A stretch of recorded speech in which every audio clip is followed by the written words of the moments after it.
ഒരു യൂണിവേഴ്സിറ്റി ക്യാമ്പസിൽ നിന്ന് കാണാതാകുന്ന പെൺകുട്ടികൾ.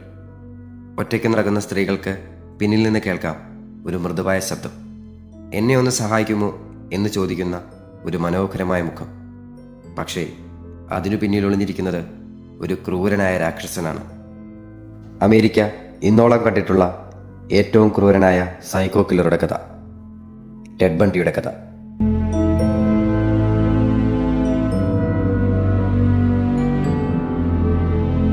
ആയിരത്തി 1946 അമേരിക്കയിലെ വെർമോണ്ട് ആശുപത്രിയിൽ ഒരു കുഞ്ഞ് ജനിച്ചു. പേരിട്ടു തിയോഡർ റോബർട്ട്. 22 വയസ്സുകാരി ലൂയിസ് എന്ന അവിവാഹിതയായ അമ്മയ്ക്ക് ജനിക്കുന്ന മകൻ. കൗമാരപ്രായത്തിൽ ടെഡ് മിടുക്കനായിരുന്നു. പക്ഷേ അവൻ്റെ ആന്തരിക ലോകം വിഷാദത്തിലും ക്രൂരതയിലും മുങ്ങി. മൃഗങ്ങളെ ചതച്ചു കൊല്ലുന്നത് പോലുള്ള ചെറിയ ക്രൂരതകൾ അവൻ ആരംഭിച്ചു. പെൺകുട്ടികളോടുള്ള അസ്വാഭാവികമായ ആകർഷണം, അത് ഒരു ഭീകരനായ സൈക്കോ കില്ലറിലേക്കുള്ള അവൻ്റെ രൂപമാറ്റമായിരുന്നു. കൗമാരപ്രായത്തിൽ ടെഡ് ബണ്ടി ഒരു മിടുക്കനും ആകർഷകനുമായ യുവാവായി മാറി. പക്ഷേ അവൻ്റെ മനസ്സിനുള്ളിൽ ഒരു വികൃതമായ ആഗ്രഹം വളരുകയായിരുന്നു: സ്ത്രീകളെ നിയന്ത്രിക്കാനുള്ള ഒരു ദാഹം. ടെഡിന് ഒരു ബീറ്റിൽ കാർ ഉണ്ടായിരുന്നു. ഈ കാർ അവൻ്റെ കൊലകൾക്കുള്ള ഉപകരണമായി മാറാൻ പോവുകയായിരുന്നു. പെൺകുട്ടികളെ സ്കൂൾ, പാർക്ക്, ലൈബ്രറി എന്നിവിടങ്ങളിൽ നിന്ന് മോശം ഉദ്ദേശത്തോടെ കാറിൽ കയറ്റാൻ അവൻ ഇതുപയോഗിച്ചു. 1974 ഒരു രാത്രി ടെഡ് ബണ്ടി തൻ്റെ ആദ്യത്തെ ഇരയെ തിരഞ്ഞെടുത്തു. ലിൻഡ, വാഷിംഗ്ടൺ സർവകലാശാലയിലെ ഒരു വിദ്യാർത്ഥിനി. അവളുമായി അടുപ്പം സ്ഥാപിക്കുകയും അവളെ അപ്പാർട്ട്മെന്റിലേക്ക് ക്ഷണിക്കുകയും ചെയ്യുന്നു. ലിൻഡ ഉറങ്ങുകയായിരുന്നു. പെട്ടെന്നാണ് ടെഡ് ലിൻഡയുടെ കഴുത്തിൽ പിടിമുറുക്കുന്നത്.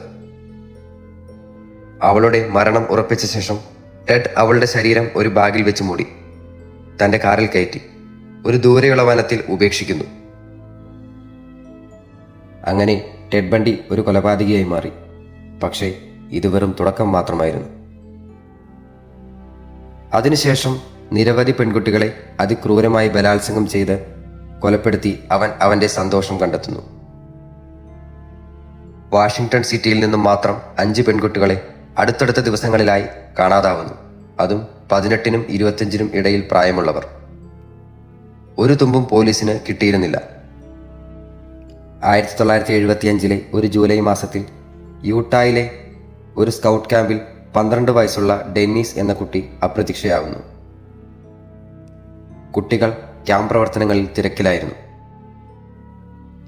റെസ്റ്റ് റൂം ഉപയോഗിക്കാൻ പോയ ഡെന്നീസ് തിരിച്ചു വരുന്നില്ല.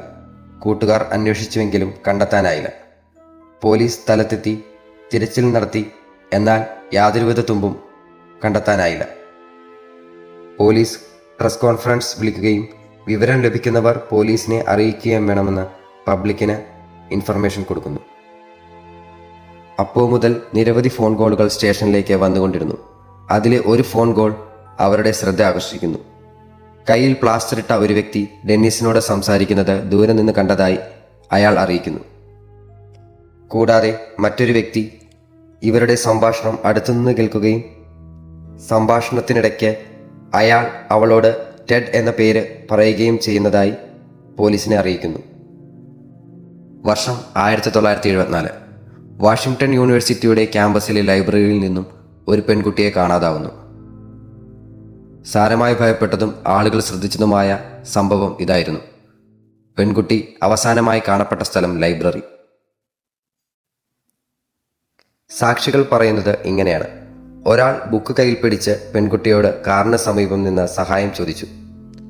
കൈ ഒടിഞ്ഞു എന്ന വ്യാജേന അവൻ പെൺകുട്ടിയോട് ബുക്സ് കാറിൽ വെക്കുന്നതിനായി സഹായം ആവശ്യപ്പെട്ടു. അദ്ദേഹത്തിന്റെ പേര് ടെഡ് ആണെന്നും ചിലർ ഓർമ്മിക്കുന്നു. ഇതിന്റെ പിന്നാലെയാണ് പോലീസ് ബണ്ടിയിലേക്കുള്ള ആദ്യത്തെ കണക്ഷൻ ലഭിക്കുന്നത്. ലൈബ്രറിയിൽ നിന്നുള്ള സാക്ഷികളുടെ കുറിപ്പുകളും കാർ വിവരണവും പിന്നീട് വലിയ തെളിവുകളായി മാറി. 1975 ഫെബ്രുവരി മാസം 15 US-ലെ യൂട്ടാ സ്റ്റേറ്റ്. അന്ന് വൈകുന്നേരത്തോടെയാണ് ടെഡ് ബണ്ടിയുടെ ജീവിതം ആദ്യമായി മലക്കം മറിയുന്നത്. ആ രാത്രി ബണ്ടിയുടെ വോക്സ് വാഗൺ ബീറ്റിൽ കാർ സംശയാസ്പദമായി റോഡിൽ കിടക്കുന്നത് ഒരു പോലീസുകാരന്റെ ശ്രദ്ധയിൽപ്പെട്ടു. ബണ്ടിയെ പോലീസ് ചോദ്യം ചെയ്യുമ്പോൾ അവന്റെ മുഖത്തെ ഭാവമാറ്റങ്ങൾ പോലീസ് ഓഫീസർക്ക് സംശയമുണർത്തുന്നു. തുടർന്നുള്ള വാഹന പരിശോധനയിൽ കുറച്ച് തടിക്കഷ്ണങ്ങൾ, കയറുകൾ, മാസ്കുകൾ, കത്തി, എന്നിവ ഡിക്കിയിൽ കാണുന്നു. ഇവയെല്ലാം കിഡ്നാപ്പിങ്ങിന് ഉപയോഗിക്കുന്ന കിറ്റ് പോലെ പോലീസ് ഓഫീസർക്ക് തോന്നി. എന്നാൽ ബണ്ടി കുറ്റം നിഷേധിച്ചു. ഇതെല്ലാം കാർ മെയിൻ്റനൻസിന് വേണ്ടിയെന്നായിരുന്നു അവൻ്റെ മറുപടി. ശേഷം ആ പോലീസ് ഉദ്യോഗസ്ഥൻ ഹൈ പവർ വാക്വം ഉപയോഗിച്ച് കാർ പരിശോധിക്കുന്നു. അതിൽ നിന്നും ഹെയർ സാമ്പിളുകൾ ലഭിക്കുന്നു. ഒപ്പം തന്നെ ബണ്ടിയുടെ വീടും പരിശോധിക്കുന്നു. തുടർന്ന് ടെഡിനെ പോലീസ് ചോദ്യം ചെയ്യുന്നു. എന്നാൽ ടെഡ് ചോദ്യം ചെയ്യലിനോട് ഒരു വിധത്തിലും സഹകരിക്കുന്നില്ല. പക്ഷേ കാറിൽ നിന്നും ലഭിച്ച ഹെയർ സാമ്പിളുകൾ മിസ്സിംഗ് ആയ പെൺകുട്ടിയുടെ DNA സാമ്പിളുകളുമായി മാച്ചാവുന്നു. കൂടാതെ തുടർന്ന് നടത്തിയ തിരിച്ചറിയൽ പരേഡിൽ 2 പേർ അവനെ തിരിച്ചറിയുന്നതോടെയാണ് കേസ് ശക്തമാകുന്നത്. ബണ്ടിക്ക് നേരെ കിഡ്നാപ്പിങ്ങിനും ആക്രമണ ശ്രമത്തിനുമെതിരെയുള്ള കേസ് ചുമത്തുകയും ഇതോടെ ടെഡ് ആദ്യമായി നിയമത്തിൽ കുടുങ്ങുകയും ചെയ്തു. ശേഷം കോടതിയിലെത്തിയ ടെഡ് തൻ്റെ കേസ് സ്വയം വാദിക്കുന്നു.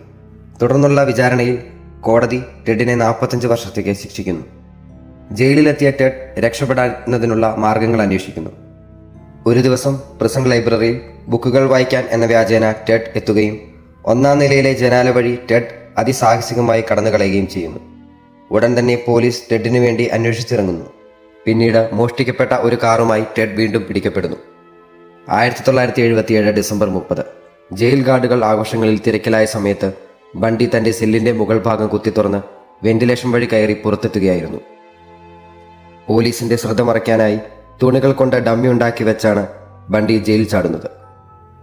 അതുകൊണ്ട് തന്നെ പിറ്റേ ദിവസം രാവിലെ വരെ പോലീസുകാർ അവനെ അന്വേഷിച്ചിരുന്നില്ല. 1978 ജനുവരി 15 ഫ്ലോറിഡ സ്റ്റേറ്റ് യൂണിവേഴ്സിറ്റിയിലെ ചി ഒമേഗ ഹോസ്റ്റൽ. രാത്രി 2:45. നിശബ്ദതയും ഇരുളും നിറഞ്ഞ രാത്രി. ടെഡ് ഹോസ്റ്റലിൽ പെട്ടെന്ന് കയറിപ്പറ്റുന്നു. അവൻ്റെ കയ്യിൽ ഒരു ബേസ്ബോൾ ബാറ്റ് ഉണ്ടായിരുന്നു. അവൻ നിശബ്ദമായി ഓരോ റൂമിലേക്കും കയറുന്നു.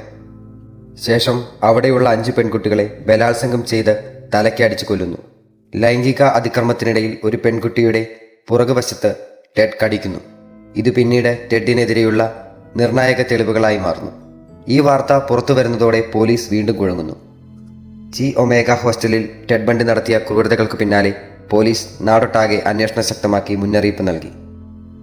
മാധ്യമങ്ങൾ ടെഡിൻ്റെ മുഖം പ്രചരിപ്പിച്ചു. 1978 ജനുവരി 28 ഫ്ലോറിഡയിലെ ഒരു പട്ടണത്തിലെ സാധാരണഗതിയിലുള്ള ട്രാഫിക് പോലീസുകാരനായ ഡേവിഡ് ലീ റോഡരികിൽ സംശയാസ്പദമായി നിന്നിരുന്ന ഒരു കാർ കണ്ടു. കാർ പരിശോധിച്ചപ്പോൾ ഉടമയുടെ പേര് വ്യാജം, കള്ള ഡോക്യുമെന്റുകൾ. അദ്ദേഹത്തിന് സംശയമായി. ഡേവിഡ് ലീ ഉടനെ തന്നെ ബണ്ടിയെ അറസ്റ്റ് ചെയ്യാൻ ശ്രമിച്ചെങ്കിലും ബണ്ടി തൻ്റെ കാറുമായി രക്ഷപ്പെടുകയായിരുന്നു. ഒരു കാർ ചേസിനൊടുവിൽ ഡേവിഡ് ലീ ടെഡിനെ അതിസാഹസികമായി കീഴ്പ്പെടുത്തുന്നു. പിന്നീട് ഏറെ നേരത്തെ ചോദ്യം ചെയ്യലിനൊടുവിൽ ടെഡ് ചോദ്യം ചെയ്യലിനോട് സഹകരിച്ചു തുടങ്ങുന്നു. ചി ഒമേഗ ഹോസ്റ്റലിൽ നടത്തിയ കൊലപാതകങ്ങൾ ബണ്ടിക്കെതിരെ നിർണായകമായ തെളിവുകളാകുന്നു. അങ്ങനെ നിരവധി തെളിവുകൾ ബണ്ടിയുടെ മറ്റു പല കൊലപാതകങ്ങളുമായി ബന്ധിപ്പിക്കുന്നു. 1979 ബണ്ടിയെ കോടതി ശിക്ഷ വിധിക്കുന്നു. ശിക്ഷാവിധി വായിച്ച് കേൾപ്പിക്കുന്നു. ബണ്ടിയെ ഇലക്ട്രിക് ചെയറിലേക്ക് വിടാൻ കോടതി ഉത്തരവാകുന്നു. പിന്നീട് 1989 ജനുവരി 24-ാം തീയതി രാവിലെ 7:16 ഫ്ലോറിഡയിലെ സ്റ്റേറ്റ് പ്രിസൺ ഇലക്ട്രിക് ചെയറിലാണ് ടെഡ് ബണ്ടിയുടെ ജീവിതം തീരുന്നത്. പ്രിസൺ കോമ്പൗണ്ടിന് പുറത്ത് ബേൺ ബണ്ടി ബേൺ എന്ന ജനക്കൂട്ടം മുദ്രാവാക്യം വിളിക്കുകയും ചിലർ പാട്ടുപാടി ആഘോഷിക്കുകയും ചെയ്തു. മൃദുവായി സംസാരിക്കുകയും കപടമായി ചിരിക്കുകയും ചെയ്യുന്ന മുഖം, എന്നാൽ ഉള്ളിൽ പിശാചിന്റെ മനസ്സ്. ചില കഥകൾ വെറും ചരിത്രമല്ല, മനുഷ്യന്റെ ഇരുണ്ട മുഖം തുറന്നു കാണിക്കുന്ന കണ്ണാടിയാണ്. ടെഡ് ബണ്ടി അതിലൊന്നാണ്.